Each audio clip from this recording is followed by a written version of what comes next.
You're listening to On the Move with Maki. I'm your host, Makisha Noel, or Maki for short. The goal of this podcast is to elevate the stories of diverse, multi-passionate creators in and outside of the marketing and advertising industry. They are the ones who stay ahead of the curve in this ever-evolving world.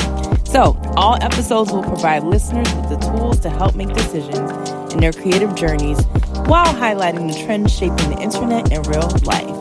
Excited to have you here. Come on in.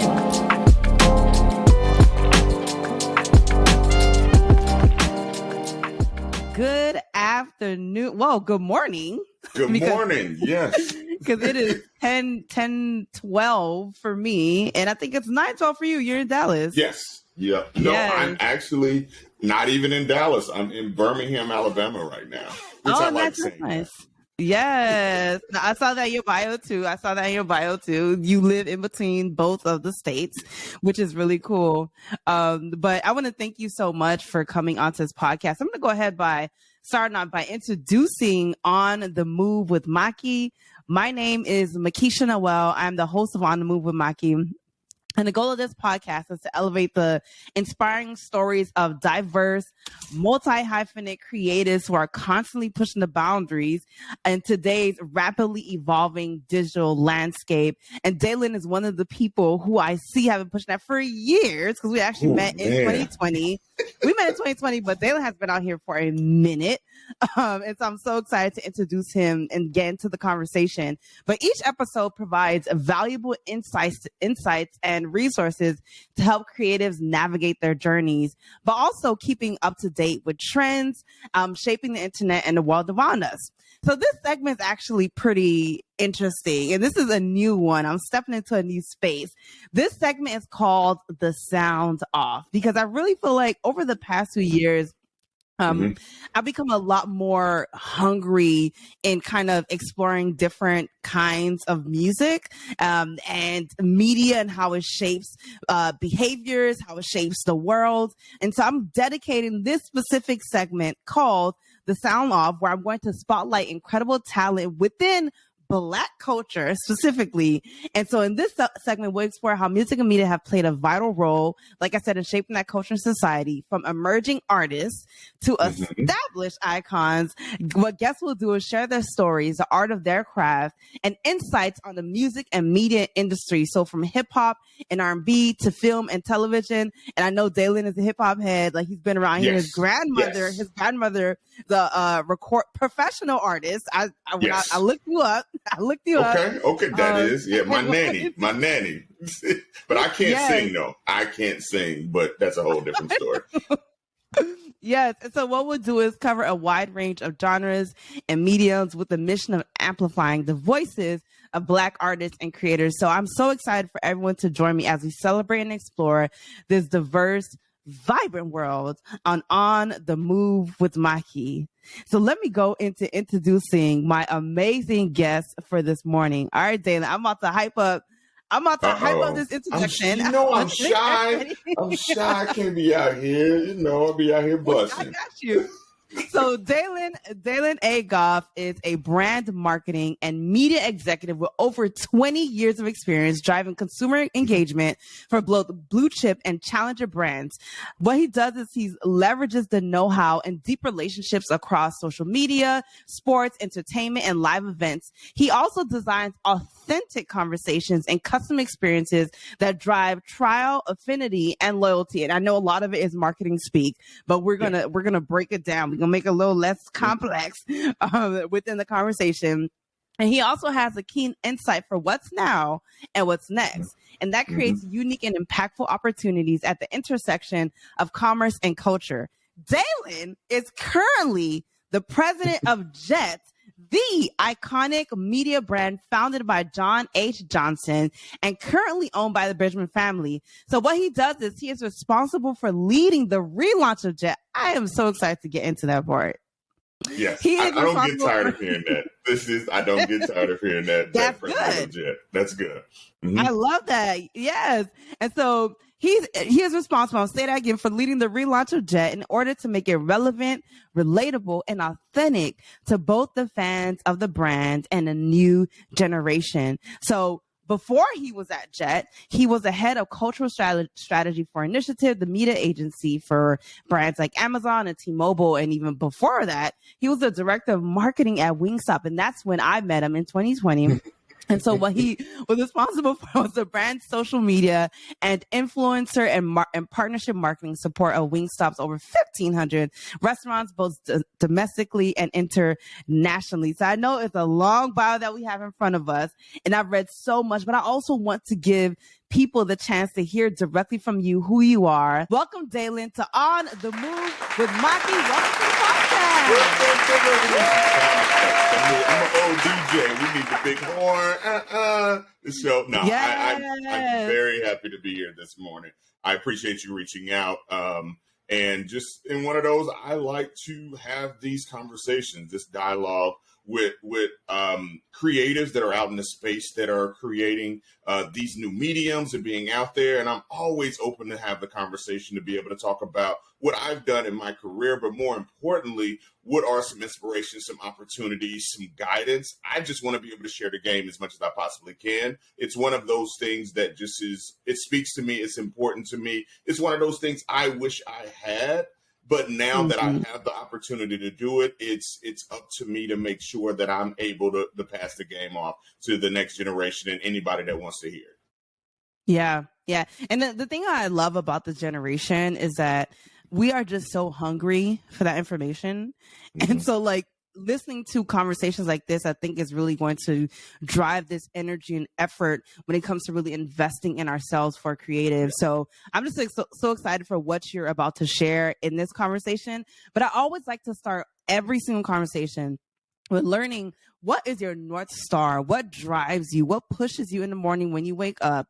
What is that thing that gives you that energy to go hard when you start your workday? I think, especially in this particular role, and I can't even say just this role. It's been all of the roles that I have been fortunate enough to choose for myself over the past decade or so, because you had the first 10 years of your career. I graduated from college in 2001, and you're just looking, you're chasing the bag. Okay, what is this? Somebody told me to do this, or I should go do this and try this out. And then once I kind of really figured out the things that I love, I just went directly towards those areas and made sure from a career perspective that I was always being truthful to myself in the things that I want to do versus just doing the stuff that I have to do in order to pay the bills. I discovered very, very early on, and I had a job. I usually go backwards. I'll go backwards so you can see where I kind of go from a forward thinking standpoint. My first job out of college was working as a district manager for Aldi grocery store chain. And they moved me to North Carolina. They made me shave off all my facial hair. Like, you had to be grocery. It was all, straightforward. It was a German company. And they paid me $62,500 in a company car and a cell phone. I was balling in my mind. Like, that was 20 years ago. Like, I was balling. I'm like, I'm out here. I'm doing it. And I hated that job with a passion. When I say I was working roughly 80 hours a week on a light week, because I was like this pressure of they're paying me this money. They moved me to North Carolina. There's this responsibility. I've always had a heightened sense of responsibility and did all of that. And from that job, when I left, I quit. I was like, I can't do this anymore. And at that moment, I vowed never take a job for just a paycheck. And so from that, I've been on this quest. I was a DJ in college, so I started working in radio because I had a business degree. And I was like, well, I can work in radio, I can sell, I can do all of that. And so that took me on this journey of having some enjoyment in the work that I do because I put myself into it. And there's always this kind of blurred line a little bit between work and work and play. And so if I can get a job or a role that allows me to have some enjoyment into it and put myself into it, then it doesn't feel like quote unquote work. So as I am at this particular time right now, I don't even really look at it as a work perspective. I look at it as it's almost a passion project that they pay me for. It gives me the opportunity to use all the experiences that I've garnered all over the years to be able to pour into an iconic brand and a Black owned brand. Like that part of being able to be at the top or the epicenter or I call Jet the agency culture of record for Black people. To whereas if you look at it, Ooh, let me write it's that an down. encyclopedia of Blackness for the last 70 years. And being able to kind of pull those things through and ignite, you brought up a point about this particular generation is all about seeking that knowledge. And it's that spark. It's being able to say, hey, we are this brand, we're Jet. You got to understand how impactful to the culture this brand was. And we'll get deeper into that. But all I really want to do is cause a spark. I use the term fueled by Jet. We want to be the fuel.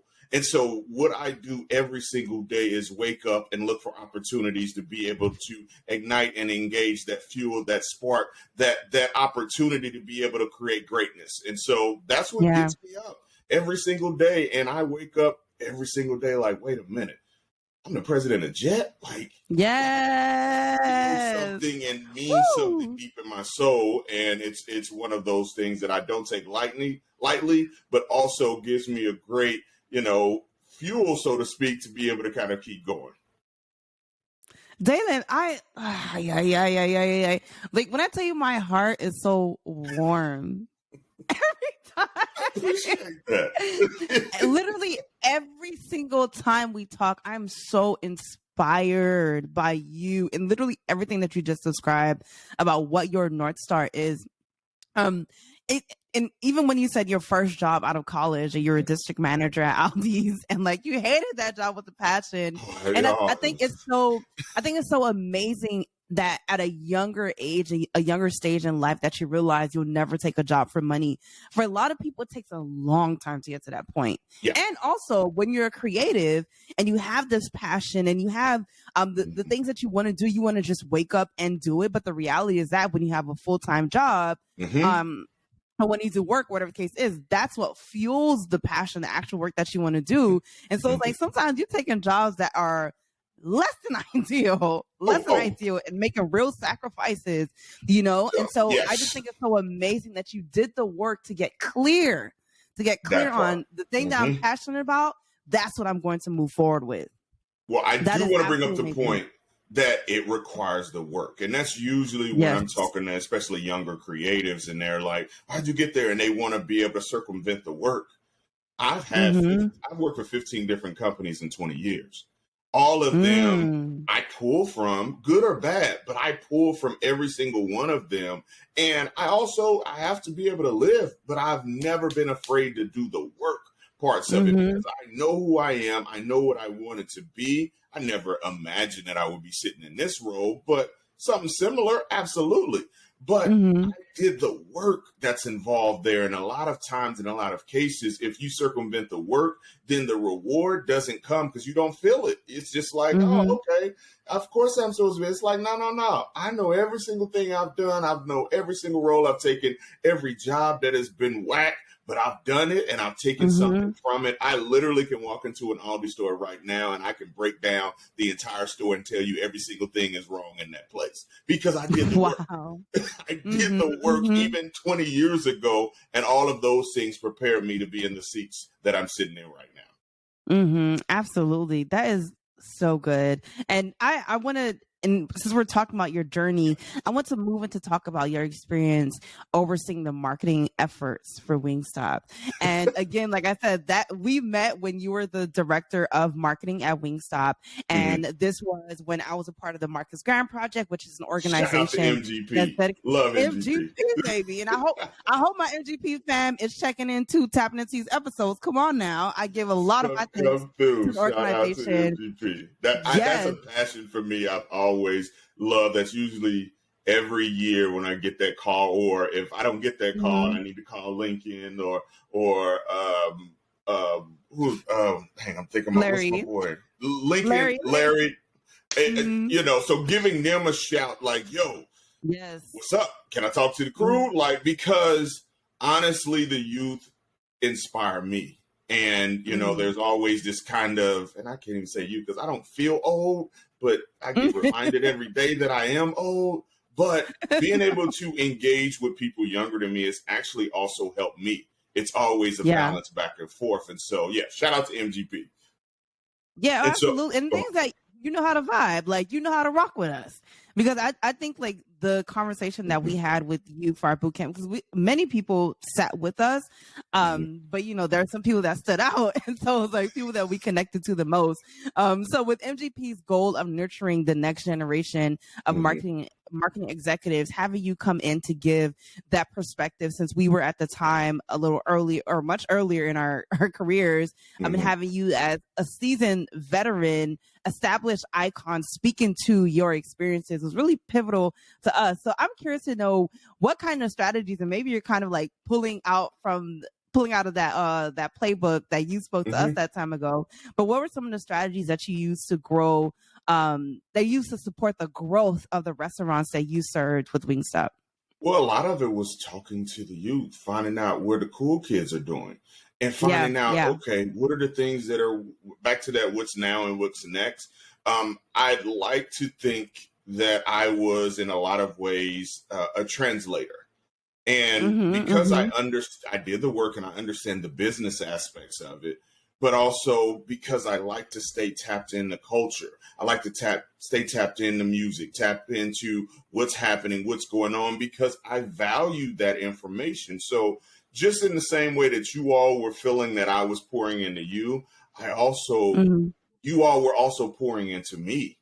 And I think that's a lot of times where people, get in certain positions and they feel, okay, I know it all. But I'd be like, no, it's based on your specific perspective. You have to be able to widen that lens and find out. A lot of times information, what's now, what's next, I found out by just having a conversation with someone that someone would perceive is less than me. And I'm like, no, they're better than me because they're out there doing it. What's hot in music? What are y'all listening to? Like asking those questions and being able to get that input.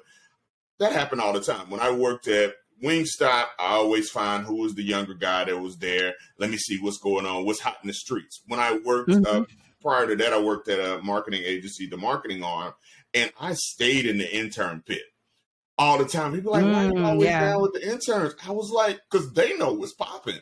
Who is this? When I'm, we get something from AT&T, we want to use this artist and this part of it, and they'll have a suggestion, but I'm like, y'all my age. Hold on a second. Let me take this down here. Hey, y'all, what y'all think of this person? Are they hot? What's the thing that's happening here? What are the things that's going? And they're like, oh, no, we fool with them. I'll be like, all right, and I'll be like, all right, thank you. And I take that information to go right up to the boardroom and be like, well, I feel this particular person for this particular way. And I'm just reciting what it's giving to me. But it's being able to pour into and get it out. It's smart. I don't ever claim to know everything. But I also know that I'm probably one of the most resourceful people that's out there. I know how to be able to find out the information and use the resources that are afforded to me. And I think a lot of times that comes with a couple of different reasons. But one of them, I make the joke of me being old, but I'm so glad that I'm the age that I am because I grew up, I'm what's called a Zennial. Gen X and millennial, right on the cusp between the two. I know what it was like not to have the internet and not to have a cell phone. And I remember when the microwave came out and the VCR and had all of those things. I remembered those because I was born in 1978. But then when I got to college, that was the internet age, 1996, and computers and, websites and things of that nature. So I got that experience as well. So I can be able to float back and forth between the two. And because I can be that conduit in a lot of ways, that translation happens a lot better because I understand what it was like to not have it. So I can do the work to go out and research it and find it out. I used to get frustrated with people when they would, would ask them a question. Well, I don't know. And I'd be like, well, find out. Well, where am I going to find it? I'm like, you got this high-powered computer in your hand at all times that you can be able to seek the knowledge of the world out. You just have to do the work to find it out. Whereas me growing up, I had to go look in Encyclopedia Britannica. You probably have no idea what that is. No. Hold on. Let's let the record straight. I need to make sure people know I am a millennial. Okay, I'm a millennial. I actually turned 30 next Thursday. So just letting you know, I turned 30. It's like yes.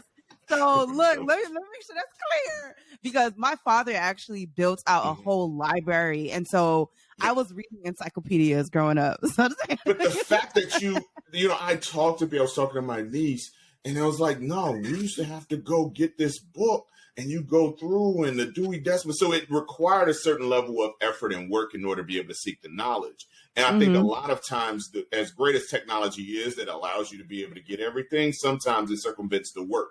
And so with me being in this position and understanding what it was like to have without, and now to have it, it allows me to make sure that I'm getting all the wealth of knowledge to be able to take into account whenever we are making these type of decisions that can impact culture, but also impact commerce. Yeah. So let me, oh, that's a good point, impacting culture and commerce. So let me ask you, so it sounds like one of your main strategies is going back to those who understand what's trending, who like the youth. I can't even say the youth because technically, I guess. Okay. But it's younger generation. The younger generation, yes. We could talk about Gen Z or, even millennials, but it's like, it sounds like your strategy was sitting down with them and understanding it and hearing it from them. But I wonder, when you did gather that information, and obviously I'm sure you packaged it in a way that made it very clear to the executives, did you ever receive any pushback, even though they claim, because what we find is that a lot of companies claim to, and I think this is a campaign that Beats by Dre had put out, where it's like, you love Black culture, but do you love Black people? And so I'm curious to know if you face any setbacks or pushback whenever you came saying, this is the conversation, this was happening, this is what y'all need to hop on. All day long. Absolutely. Nothing comes easy. Nobody's going to just be able to accept what's, something that is fundamentally different than the way they think. People feel like they know what's best. And in a lot of ways they do, in some ways they don't. But you have to be able to challenge it in a way that, for one, is respectful, but also that's based in research and data and not just a gut feeling. And also, you got to be able to have small wins, so therefore you're building up your credibility. This world lives off the credibility is the biggest key from a commerce standpoint. Is you need to trust that what the person is doing is going to work because it's worked before. And that's kind of where I come into it. The initial thing, and anytime I move into a role, I come in very humble, being able to, all right, I'm here, I'm just here to work, be able to make these things happen. But I'm all about getting those wins early. Because if you win early, then if you mess up later, they're only going to remember the win early. But, man, Daylon, he killed that. But if you mess up early, no matter how much you win later, they're always going to remember the mess up. So you got to make sure you do those things early on to be able to be successful. So therefore, it goes back to those parts of it. And so that's where I've been able to survive. When I come into a situation, I figure the things out. I navigate the waters, being able to see it. And then I make sure I get some early wins under my belt. Because once you have those early wins, then when you're bringing up something that may be a little more radical, that may be a little more challenging, that may be able to hit them like, hold on, I don't know about this. They're like, but Daylon wins. Like, I trust him. I know that those things are going to happen. And absolutely, that has happened over and over and over again. And sure, it's frustrating. Sometimes it's like, y'all should listen to me. Sometimes actually them not doing it works in your favor. Because you can be able to say, I told you, I tried to let you know, I tried to put you on the game, and they're looking around like, man, we should have listened to Daylon. We should have listened to Daylon. We should have listened to Daylon. And so, with those, then those also add to your overall credibility, because you're able to say, hey, these are the things that I'm finding out. These are the things that I'm seeing. I'll give an example of, well, they listened and it ended up working out even better than they ever could have thought. But we was back in 2012 and did a partnership with AT&T and Drake. Drake was not Drake. Drake was this guy that was bubbling, who had this mixtape that was out there and doing it. And so that was one of his early deals that we had did, like some in-store signing type situations inside of AT&T. And we're like, oh yeah, we were able to tap into those things and be earlier adopters. And that happened over and over again. I'll give just specifically to Wingstop one of the things that happened with Lizzo. Lizzo has never been a paid spokesperson for Wingstop at all. But what happened is I read an article. I'd heard like this girl named Lizzo was bubbling. My wife, I heard, some things. I was like, oh, let me look her up. Read this article, and it had for her album listening party. So it's before her first album dropped. She had an album listening party. It was at a strip club. And wow. And the article said they had pulled pork sandwiches and Wingstop was the food. And I don't know why the article, it was one random lady writing an article about it. And I saw it and I was like, wait a minute, she had Wingstop there? It didn't say wings. Ooh. It said Wingstop. Wingstop. I was like, say less. So I start having my team, hey, y'all, send this girl named Lizzo. Let's get her information. I had a connection at Atlantic Records. Send her some merch. We got some merch line over there. We had a wing shop with like shirts and stuff like that. Let's send her some gift cards. Let's do all this. So we created this kind of conduit. And she never responded or whatnot, but we made sure we were sending stuff out, doing that on a regular basis. Anytime something came up, send it over. And then she started blowing up and start bubbling and start going. All this came full circle when we were in 2020 at the Super Bowl. And we had the Wingstop truck down there, of course, with Rick Ross. And we ended up going over to Puffy's house for a Super Bowl party. And Lizzo walks up to the truck. And my team is there. And she's like, Wingstop. Like, she's so excited. Y'all been sending me stuff. Ever. She starts talking to them. We're from Texas. She's from Texas. They start going back and forth. One of my guys was from Southwest A-League, Texas. She's from A-League, Texas. Boom. They made her some wings. She gets on her Sprinter van and goes on her Instagram and does basically a Wingstop commercial for us. Wow. And she's like, shout out to Wingstop. They made me a special lemon pepper with the drizzle and all that other stuff. Tags Wingstop. And this is going on during the Super Bowl. I would have paid tens of thousands of dollars for her to do that. But I paid her. I didn't have to pay her anything because she did it strictly for the love.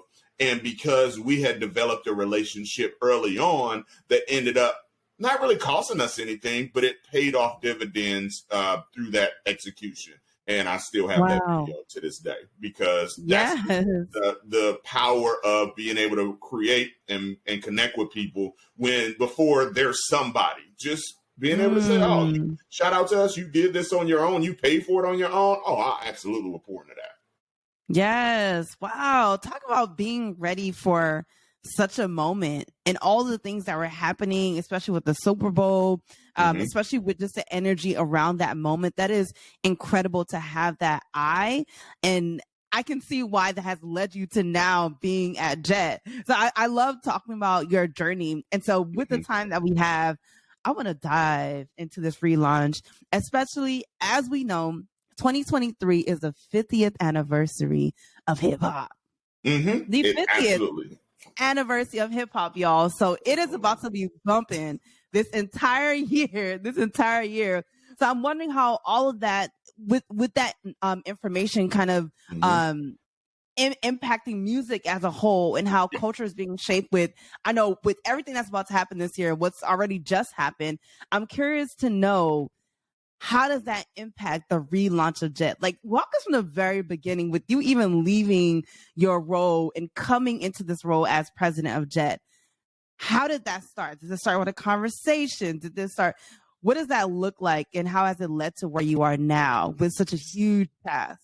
So here's the crazy thing about it. And I've known the Bridgeman family for a while, probably for about at least four or five, probably before that, at least 5 years or so. My wife lived in Chicago, and she knew Justin Bridgeman, which is Junior Bridgeman, is the gentleman who purchased Ebony and Jet out of bankruptcy a couple of years ago. And he has a very, very compelling story. I would encourage each and every one of your listeners to look up Junior Bridgeman. It's a super dope story of he played in the NBA in the early 80s, worked at a Wendy's in the off season, ended up buying that Wendy's, even turning it around, ended up, when it was all said and done, owning 400 plus Wendy's restaurants and Chili's and a bunch of other franchises, bought the Coca-Cola bottling plant in Kansas City, and, is part owner of the one in Canada. So is amassed a great business empire, and did it really with a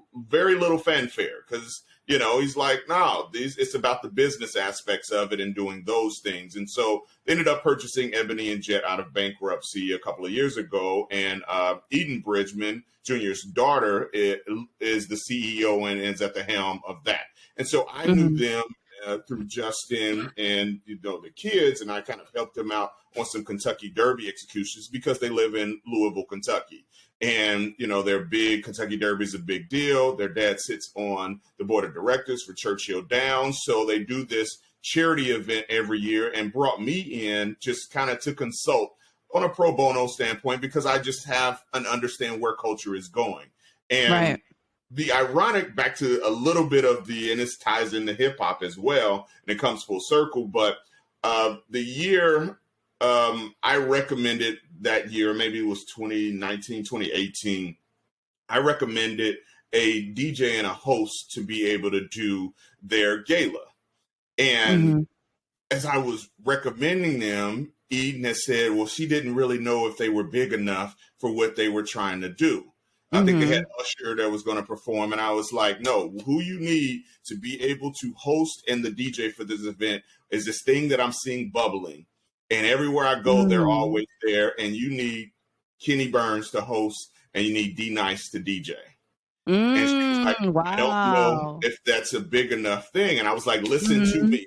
And I am friends with D-Nice. We work together in many different capacities for different entities I've worked on. And I've always thought he was a super good DJ and a super good dude. And so we're talking, he's giving me the family discount to be able to do this. And I'm like begging them, I'm begging Eden and Jet, like, this is who you need. Listen to me. The people you want to talk to, this is who their DJ is. He's providing their soundtrack. And they ended up not doing it. Ooh. And then the pandemic happened. Woo! And so from that happening and not happening actually is back to that credibility situation.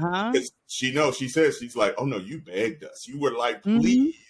And they didn't end up doing it. And then of course, D-Nice became the most famous DJ in the world right now. And it was kind of one of them, like, after the fact, like, man, we should have did that. And so we've always stayed in touch. So when I left Wingstop, Eden called me and was like, wait a minute, I didn't know you were an option. And I was like, whoa, let's get it straight. I'm always an option. Like, always up for discussions. I know you all just purchased Ebony and Jet. Let me know whatever you need to do, even leading up to that, let me know if any way I can be able to help. Let's be able to have that conversation. And so she would always joke, and we would talk usually about once a month or once every couple of months.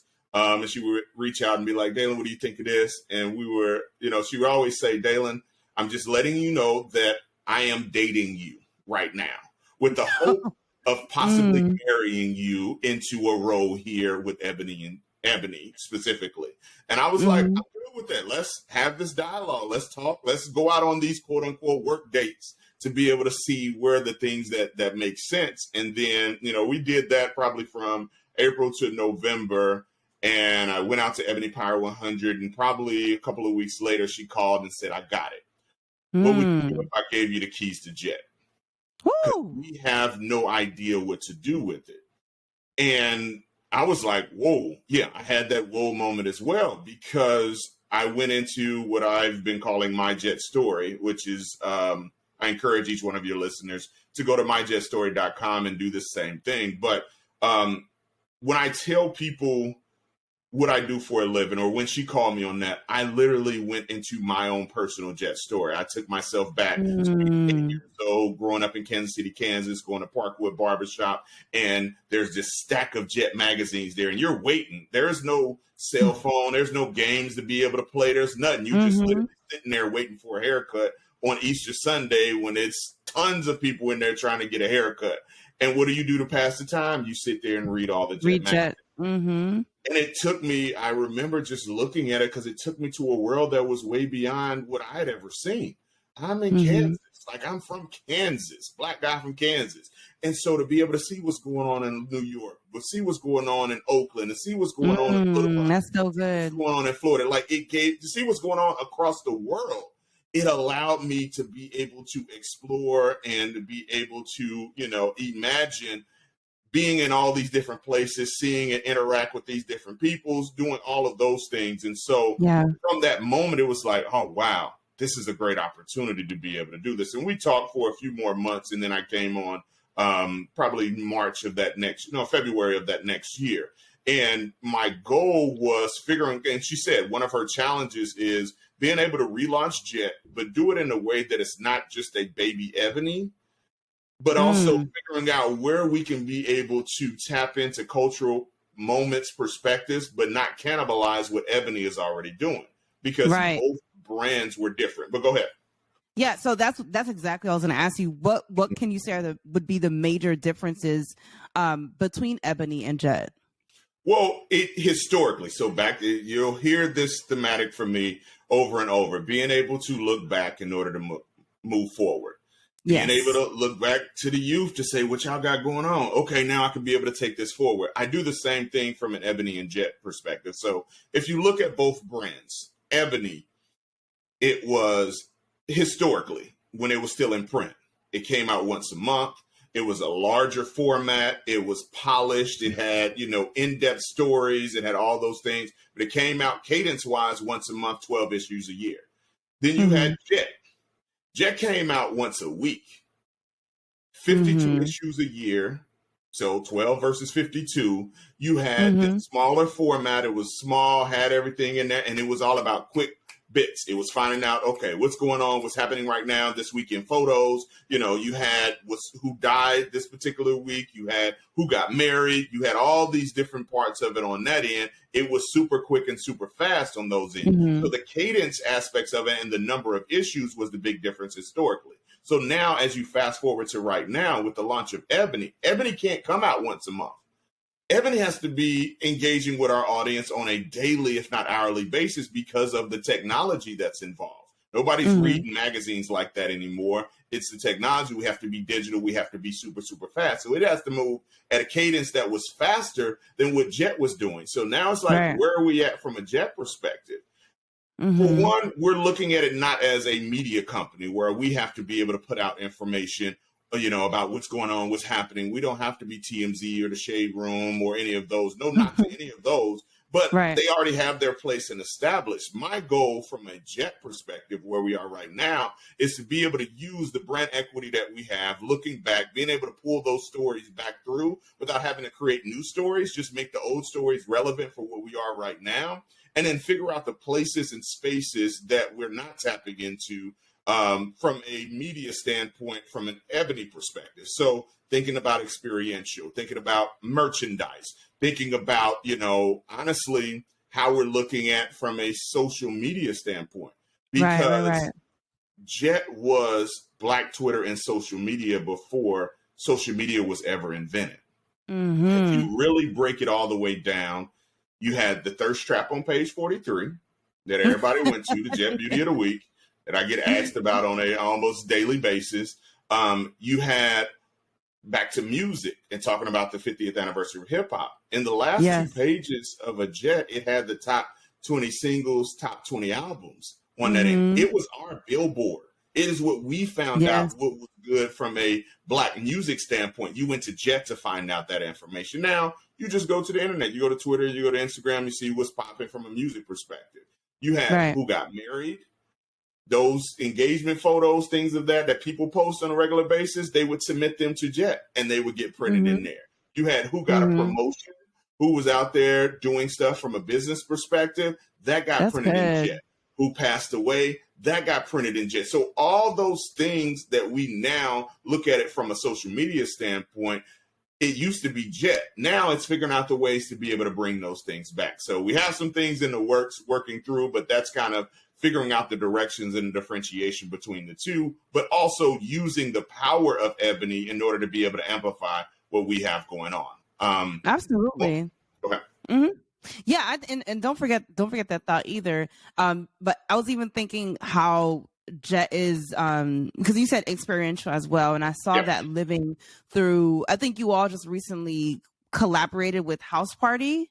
Yes. recently. Yeah. Was that in LA? I mean, obviously I wasn't there. I wish I could have been there. But like that collaboration, and then also for the MGP's Lavender Hill Yes. last year, and that's where we saw each other again in LA. You Jet created a special edition for Lavender Hill that further celebrated the movie Boomerang and what MGP is doing. That was really dope as well. I think I actually still have my issue somewhere here. I wish I could just hold like on get to a that, look at because it. people been asking me for them things forever. But yes, those Yes. brand partnerships and collaborations are going to be super, super key for us as well.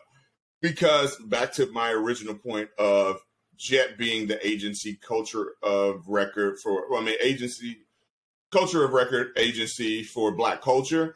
That's kind of where we're looking at being able to extract that value from a brand. I use the analogy, and I use a lot of different analogies, but think of what Supreme is. What does Supreme do? No one can tell what Supreme does, but go ahead. Yeah. Well, so, I mean, my perception is that Supreme is one of the main fashion brands in streetwear, and they kind of create this hype around just that specific Supreme logo. But it's just not a logo. it's not anything more than that logo. A logo, but it's about what that logo means. But what does Supreme do?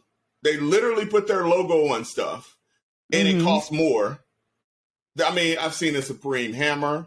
I've seen a Supreme, just the most random stuff, but it's really about that brand equity of what that name on that end. So think of that and translate that to what Jet is. But we actually have credibility of all the things we've done in the past. But that logo, that 3 letters, means something to Black people. It means something. So being able to do those brand partnerships and collaborations, and, the house party is a great example of that, because Jet was in the original house party, and it's very organic. But there's a scene in it when Martin Lawrence is in his room talking on the phone, waiting for Play to come pick him up, and on his wall is all Jet beauties of the week.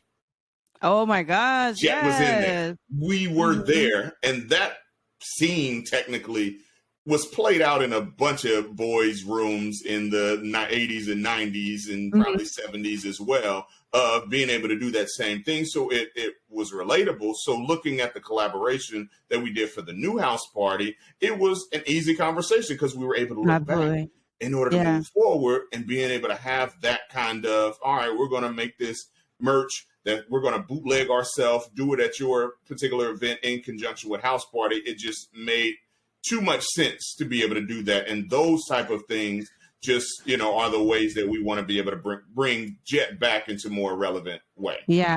But I'm curious to know, so what are some of the challenges that you're facing with bringing that back?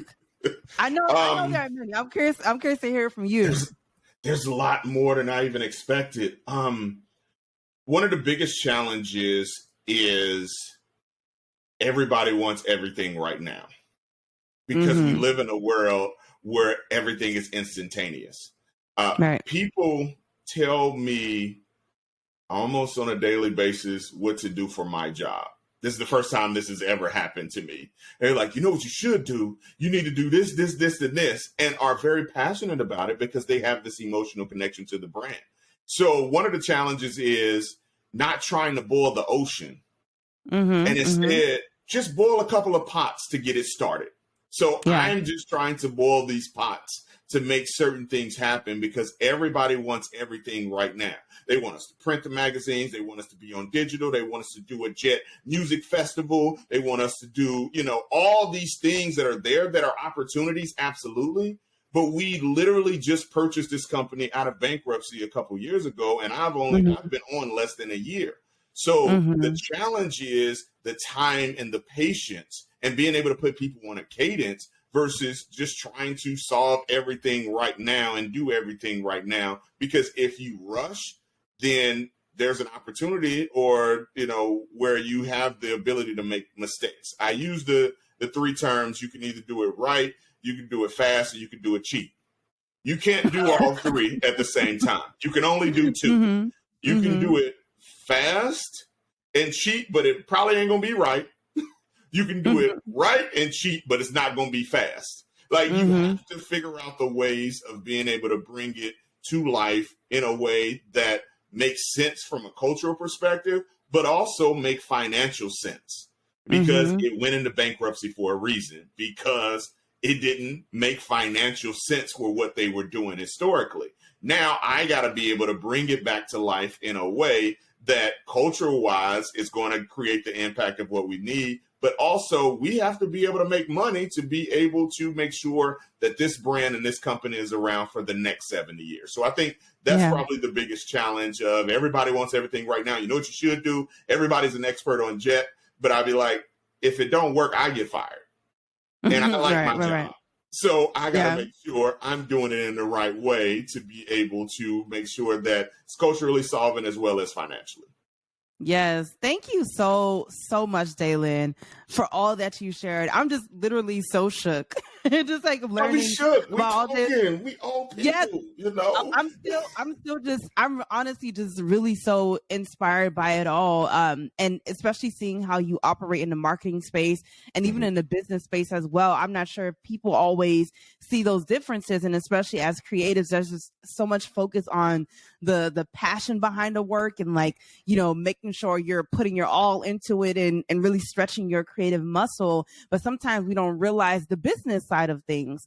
There's a business to creativity that's important as well. And as you just said, the company being purchased out of bankruptcy is because it wasn't making financial sense. And so now you have this job of balancing the creativity, balancing the culture, the culture piece of it, because as you said, Jet is the agency culture of record. And now you're also balancing, well, how do we be fiscally responsible? How do we make this make financial sense? We have to make money. We gotta make dollars. It can't just make sense. It got to make dollars and cents. You know what I mean? So I think that's so powerful, the way that you're bringing that all together. So from you sharing your journey of how you started as the district manager at Aldi's into moving into the marketing space where you realize your greatest resource is speaking to the youth directly and 100%. Having those direct conversations with them, as opposed to just kind of assuming what might be popular or might be hot. So I love that you're just at the helm of culture and at the helm of understanding what all the trends are that are moving and shaking and impacting society. And also with this being the 50th anniversary of hip hop and how that all comes together to continue to make Jet relevant today in 2023, I think you have a huge job, but also a fun, incredible a work of passion that you're doing. I can clearly see that you're living in your purpose. So thank you so much for taking the time to be here with On the Move with Maki. Can you share where people can find you? And also, if you have the question sheet in front of you, there's the last line that I'd love for you to say. My name is Daylon A. Goff, and this is On the Move with Maki with Makisha Noel. I've been practicing. You know, that's why, Just making sure where people can find you. You can say that line, and we'll go ahead and we'll wrap it up. Okay. You can find me. Instagram is probably my social media of choice. Everybody loves Daylon. Don't beat me up on that when I've had it for years, but it works. Everybody loves Daylon, and Daylon. That's the quickest way. I respond, so hit me up. You know, if you got a question, stuff like that, I check all the ones, you know, in my primary and even the ones a little hidden, just to be able to get questions. I have no problem kind of interacting, because I think great opportunities and great ideas can come from anywhere, and I never want to stifle that. So definitely hit me up on there if any questions or things like that. I'm also on all the others, LinkedIn and things of that nature. I have a very distinctive first and last name, so I really ain't that hard to find. And so, you know, definitely follow Jet. I'm working with Instagram and Meta to be able to get at Jet. They didn't have it previously. So the Instagram for Jet is Get Jet Mag, GETJETMAG. So follow us on there. There on Twitter, we are at Jet. So definitely follow and figure out the things that we're doing from a future forward standpoint. And let me get my line, you know. Yes. Let me stop. My name is Daylon A. Goff. I'm the proud president of Jet. And this is On the Move with Maki with Makisha Noel. Do I need to do it again? I'm good. I'm good. No, One take home. Perfect. That was perfect. All right, cool. One take home. Thank you so much. And thank you all for tuning in to this episode of On the Move with Maki. I'm going to see you next time.